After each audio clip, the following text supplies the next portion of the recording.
Lahore high court میں وکلاء نے اور پاکستان تحریک انصاف کے مختلف کارکنان نے پہنچ کر ایک شاندار کنونشن کیا۔ مسٹر گوہر صاحب نے گفتگو بھی کی اور انہوں نے کہا کہ ہمارا کسی سے کوئی جھگڑا نہیں ہے، صرف آئین کی بالادستی کی بات کرتے ہیں۔ پاکستان کے آئین اور قانون سے بالاتر یہ لوگ کس طرح سے اپنی من مرضی سے بندے کو اٹھاتے ہیں، بند رکھتے ہیں اور ان سے ڈیل کی آفر کرتے ہیں۔ شیخ رشید صاحب نے ساتھ ایک الارمنگ سچویشن پر بات کی۔ انہوں نے کہا کہ کینیا کی فلم پاکستان میں دہرائی جا سکتی ہے۔ فیصلہ سازوں کے بوٹ پالش کرنے میں فیصل وابڈا آج بھی پہلے نمبر پر ہیں، تو دیکھتے ہیں کہ ان کو ان کی وفاؤں کا صلہ کس حد تک ملتا ہے اور کیا ڈیسیژن ہوتے ہیں۔ واچور صاحب نے ایک وائس آف امریکہ کو انٹرویو دیا۔ انہوں نے کہا کہ فوج سے رابطہ نہ کرنے کی جو عمران خان کی بات ہے وہ مان کر غلطی کی۔ بسم اللہ الرحمن الرحیم، السلام علیکم، میں ہوں گلفام چودھری، آپ دیکھ رہے ہیں IRK نیوز۔ پاکستان میں ہونے والی کچھ اہم ترین ڈیولپمنٹ آپ کے سامنے رکھنی ہے۔ فرسٹ آف آل، آج پنجاب سے ایک بڑی تحریک کا آغاز کر دیا گیا ہے۔ پاکستان تحریک انصاف جس کے اندر جس کی روح تقریباً نکل چکی تھی اور کارکنان کو ہمیشہ سے یہ شکوہ رہا اپنی قیادت سے کہ وہ کوئی بھی ایسا جاندار پاور شو نہیں کر رہے، کوئی بھی ایسا پروٹیسٹ نہیں کر رہے جس کے ذریعے سے عمران خان صاحب کی رہائی کو ممکن بنایا جا سکے۔ اس بے جان گھوڑے میں آج جان ڈالنے کے لیے ایک نئی تحریک کا آغاز کیا گیا اور لاہور ہائی کورٹ میں وکلاء نے اور پاکستان تحریک انصاف کے مختلف کارکنان نے پہنچ کر ایک شاندار کنونشن کیا۔ اس کے اندر عمران خان صاحب کی رہائی کے حوالے سے اور عدلیہ کی آزادی و خود مختاری کے حوالے سے بات چیت بھی ہوئی۔ اس کے بعد پاکستان تحریک انصاف کے جو وکلاء ہیں انہوں نے اور پاکستان تحریک انصاف کے MPAs نے اسمبلی سے آ کر جو GPO چوک ہے اس میں اور وہاں پر اسمبلی کے سامنے بھی احتجاج کیا اور عمران خان صاحب کی رہائی کا مطالبہ بھی حکومت کے سامنے رکھا۔ تو لگتا ہے کہ ایک ایسا مومنٹم بننے جا رہا ہے۔ ساتھ ہی اسلام آباد ہائی کورٹ نے بھی عامر مغل صاحب اور جو وہاں کے منتظمین ہیں اسلام آباد کے ان کو اکٹھے بٹھا کر ایک جلسے کی اجازت بھی دلوائی ہے اور 6 جولائی کو ترنول میں جلسے کا اعلان کیا گیا پاکستان تحریک انصاف کی جانب سے، اور یقینی طور پر یہ اس وقت کی ضرورت ہے۔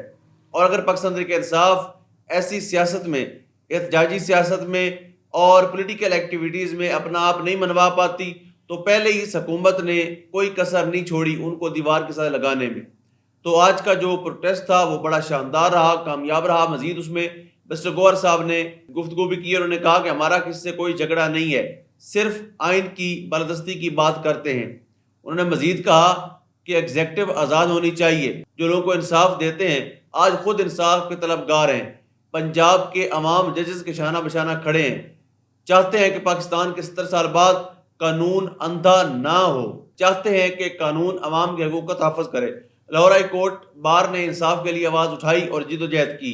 تو یہ آج کا لاہور کی صورتحال تھی۔ اس کے بعد ہم بات کریں گے، شیخ رشید صاحب نے ایک دعویٰ کیا، انہوں نے کہا کوئی بے وقوف سمجھتا ہوگا کہ بانی PTI کو رہا کیا جائے گا۔ آج وہ ڈیالہ جیل کے باہر میڈیا سے گفتگو کر رہے تھے اور انہوں نے بتایا کہ فرد جرم کسی پر عائد نہیں کی گئی، لیکن دھوپ میں 600 لوگوں کو انتظار کروایا گیا۔ اور ان کا مزید کہنا تھا پروسیکیوٹر سے آج میری لڑائی بھی ہوئی، میں نے ان سے کہا بھی صحیح کہ میں یہاں پیش نہیں ہوں گا۔ پروسیکیوٹر نے جج کے خلاف عدم اعتماد کیا تھا جو مسترد ہوئی۔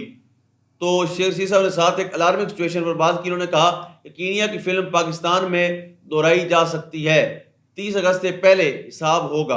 انہوں نے کہا کہ شہباز شریف نے کہا یہ IMF کا بجٹ ہے، یہ IMF نے بنایا ہے، قوم کسی لیڈر کا انتظار نہیں کرے گی، ہر طرف بھوک ہی بھوک ہے، یہ لڑائی غریب کے حلق سے فلک تک غربت ہے۔ یعنی آپ دیکھ سکتے ہیں پاکستان کے اندر جو سچویشن ہے، یعنی ایک طرف کینیا کی صورتحال ہے جہاں پر عوام کے اوپر IMF کے ساتھ مل کر ایک مہنگائی کا اور بے روزگاری کا طوفان ڈالنے کی تیاریاں کی گئی۔ اس پر عوامی ریاکشن اتنا سخت تھا کہ وہاں کی پارلیمنٹ، وہاں کا ایوان صدر، وہاں کی سپریم کورٹ، ہر جگہ پر عوام نے قبضہ کیا ہے۔ ہم نہیں چاہتے کہ پاکستان کے اندر ایسے حالات ہوں، لیکن اسی طرف انفارچونیٹلی سچویشن جو ہے وہ جاتی نظر آ رہی ہے۔ اس کے بعد ہم بات کر لیں کہ رانا ثناء اللہ صاحب رات کو شو میں بیٹھے ہوئے تھے، ان سے جب کاشف عباس صاحب نے سوال کیا عمران خان صاحب کی رہائی کے حوالے سے، انہوں نے کہا کہ دیکھیں کل فیصلہ آنے جا رہا ہے اور ان کے اوپر مزید کوئی کیس بھی نہیں ہے، تو آپ کیا سمجھتے ہیں؟ جس پر رانا صاحب نے بڑی ڈٹھائی کے ساتھ یہ کہا کہ دیکھیں کیس اور بھی بن سکتے ہیں، کوئی کسی پرانے مقدمے میں گرفتاری بھی ہو سکتی ہے۔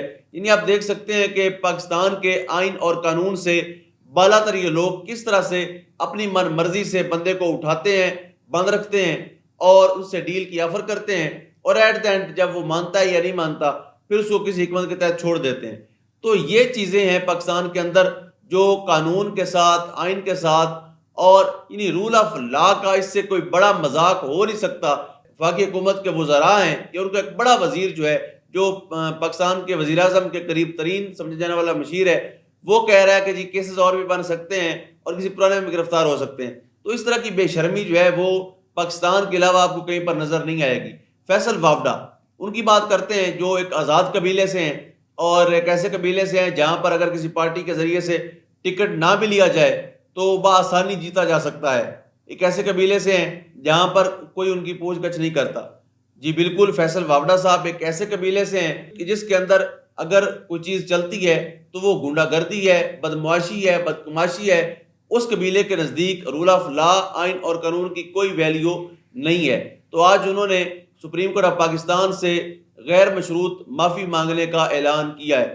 یاد رہے کہ یہ وہی فیصل وافڈا ہیں جو پریس کانفرنسوں میں مسلسل کہہ چکے ہیں کہ میں کس چیز کی معافی مانگوں، میں نے جو بات کی ہے میں اس پر قائم رہوں گا، اس پر ڈٹا رہوں گا، میں کسی صورت معافی نہیں مانگوں گا۔ آج وہی فیصل وافڈا ایک بار پھر سے لیٹ گئے ہیں۔ یاد رہے کہ یہ وہی فیصل وافڈا ہیں جو ٹاک شوز کے اندر شوز لے کر انہوں نے لا کر بوٹ ٹیبل کے اوپر چھوڑ دیا تھا۔ یہ وہی فیصل وافڈا ہیں جنہوں نے عرشہ شریف شہید کی شہادت کے بعد ان کی شہادت کو متنازع بنانے کے لیے ایک پریس کانفرنس بھی کی تھی۔ یہ وہی فیصل وافڈا ہیں جو ایڈوانس میں بتاتے ہیں کہ عمران خان صاحب گرفتار ہونے جا رہے ہیں، جو ایڈوانس میں بتاتے ہیں کہ پاکستان تحریک انصاف کو کتنی سیٹیں ملیں گی۔ یعنی فیصلہ سازوں کے بوٹ پالش کرنے میں فیصل وافڈا آج بھی پہلے نمبر پر ہیں۔ تو دیکھتے ہیں کہ ان کو ان کی وفاؤں کا صلہ کس حد تک ملتا ہے اور کیا ڈیسیجن ہوتے ہیں فیصلہ کرنے والے، کیا پالیسی بناتے ہیں اس ملک کے بارے میں، اس قوم کے بارے میں، کیونکہ قوم تو اپنا فیصلہ واضح طور پر سنا چکی ہے۔ آخر میں ہم بات کر لیں کہ فواد چودھری صاحب نے ایک وائس آف امریکہ کو انٹرویو دیا۔ انہوں نے کہا کہ فوج سے رابطہ نہ کرنے کی جو عمران خان کی بات ہے وہ مان کر غلطی کی۔ یعنی ان کے بقول عمران خان صاحب کہتے تھے کہ فوج سے رابطہ نہیں کرنا، اور فواد چودھری صاحب کہتے ہیں کہ ہم نہیں کرتے تھے، لیکن اس کا نقصان یہ ہوا کہ کچھ لوگ، کچھ شر پسند عناصر جو ایک طرف عمران خان صاحب کو یہ خبریں دے رہے تھے کہ آپ کو فوج قتل کروانا چاہتی ہے، اور دوسری طرف فوج کو یہ کہہ رہے تھے کہ عمران خان اس بات کا ارادہ کر کے بیٹھا ہے کہ وہ آپ لوگوں کو نہیں چھوڑے گا۔ اگر ایسا نہ ہوتا اور پاک فوج کے ساتھ کہتے ہمارے رابطے قائم رہتے تو کبھی بھی یہ معاملات اس حالات تک نہ پہنچتے۔ مزید انہوں نے کہا کہ وہ تحریک انصاف میں تھے اور رہیں گے۔ ان کے بقول دوران حراست تشدد ہوا ان پہ، اور بہت ہائی لیول کا تشدد انہوں نے بتایا، اور مختلف ٹارچر سیل میں رکھا گیا، اور جس حد تک انہوں نے کہا تشدد ہوا بتاتے ہوئے بھی شرم آتی ہے، کرنٹ لگائے گئے اور تشدد آخری حد تک کیا گیا۔ خان صاحب کے نالج میں جب آیا تو انہوں نے مشورہ دیا کہ آپ پارٹی چھوڑ دیں، تشدد برداشت کرنے کی بجائے آپ پارٹی سے علیحدہ ہو جائیں۔ مزید آج وہ دہشت گردی کے درد میں آئے ہوئے تھے، اور عمر سرفراز چیمہ صاحب، ڈاکٹر یاسمین راشد صاحبہ، اعجاز چودھری صاحب سے زیارت یکجہتی کے لیے فواد چودھری صاحب پہنچے۔ انہوں نے وہاں پر بھی بات کی۔ ایک صحافی نے پوچھا کہ کیا آپ کو دوبارہ وہ جگہ ملے گی پی ٹی آئی میں؟ تو انہوں نے کہا کہ میں پی ٹی آئی میں پہلے ہی تھا، کہیں گئے ہی نہیں ہے تو واپس آنے کا تو سوال نہیں بنتا، لیکن ہماری لیڈرشپ 14 ماہ سے ضمانتوں کی درخواستیں دے بیٹھی ہے اور ان پر سماعت بھی نہیں ہو رہی، یہ سراسر زیادتی ہے۔ مزید فواد چودھری کا کہنا تھا کہ 85% امریکی ایوان نمائندگان نے پاکستان کے الیکشن کو مسترد کیا ہے۔ امریکی نمائندگان نے کہا کہ اس پر تفتیش ہونی چاہیے، اور یاد رہے کہ یہ بڑی الارمنگ صورتحال ہے، اور اگر اسی طرح سے چیزیں چلتی رہتی ہیں تو کبھی بھی آپ آئین کی بالادستی نہیں کر سکیں گے، کبھی بھی قانون کی پاسداری نہیں ہو سکے گی۔ اللہ پاک وطن عزیز کا حامی و ناصر ہو۔ پاکستان زندہ باد۔